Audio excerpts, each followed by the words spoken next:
Hi friends, welcome to Rapid Review. Here is the review of the film Gami, starring Vishwak-Sen. 4 years గా లో budget తో shooting జరుపుకొని ఒక different concept తో వచ్చిన ఈ గామి ఎలా ఉందో డీటెయిల్ రివ్యూలో చూసేద్దాం. ఎవరైనా మనుషులు విశ్వక్ ని తాకితే తన శరీరం అంతా తట్టుకోలేని స్థితిలోకి వెళ్లిపోతుంది. తనకి ఈ పరిస్థితి ఎలా వచ్చింది, ఈ ప్రాబ్లం నుండి బయటపడ్డా లేదా, అలానే తనకి కలలో కనిపిస్తున్న వారు ఎవరు, చాందిని తనకి ఎలాంటి సహాయం చేసింది అనేదే మెయిన్ కాన్సెప్ట్. ముందుగా ఈ సినిమాలో మాట్లాడాల్సింది మెయిన్ కాన్సెప్ట్ గురించి. రొటీన్ కి భిన్నంగా ఒక డిఫరెంట్ కాన్సెప్ట్ ని తీసుకొని డీల్ చేసిన విధానం చాలా బాగుంది. అలానే సినిమా తక్కువ బడ్జెట్ అయినా కూడా ఈ సినిమాలో ఉన్న హై రేంజ్ విజువల్స్ కి హ్యాట్స్ ఆఫ్ అని చెప్పొచ్చు.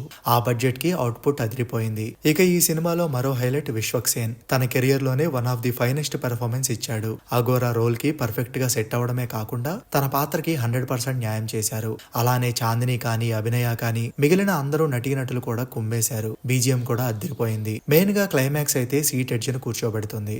అయితే చాలా వరకు సినిమా బాగున్నా కానీ కొన్ని నెగటివ్స్ కూడా ఉన్నాయి. ముఖ్యంగా కొన్ని సీన్స్ లో లాజిక్ మిస్ అవుతుంది. ఇంటర్వెల్ ఇంకొంచెం బాగుండాలి. అలానే ఫస్ట్ హాఫ్ అంతా చాలా ఇంట్రెస్టింగ్ గా నడిచాక సెకండ్ హాఫ్ లో కొంతవరకు నేరేషన్ డల్ గా అనిపించింది. సినిమా కూడా స్లో అవుతుంది. స్లో అవడం వలన ఇంట్రెస్ట్ పోతుంది. ప్యారలల్ గా 3 కథలు రన్ అవుతూ ఉండటం వలన ఆడియన్స్ కొంచెం కన్ఫ్యూజ్ అయ్యే ప్రమాదం ఉంది. స్టోరీ బేస్డ్ మూవీ కాబట్టి మాస్ ఆడియన్స్ కి నచ్చకపోవచ్చు. సో ఓవరాల్ గా ఏం చెప్పొచ్చు అంటే కొన్ని నెగటివ్స్ ఉన్నా కూడా actors and director sincere attempt కోసం తప్పకుండా చూడాల్సిన సినిమా అని చెప్పొచ్చు.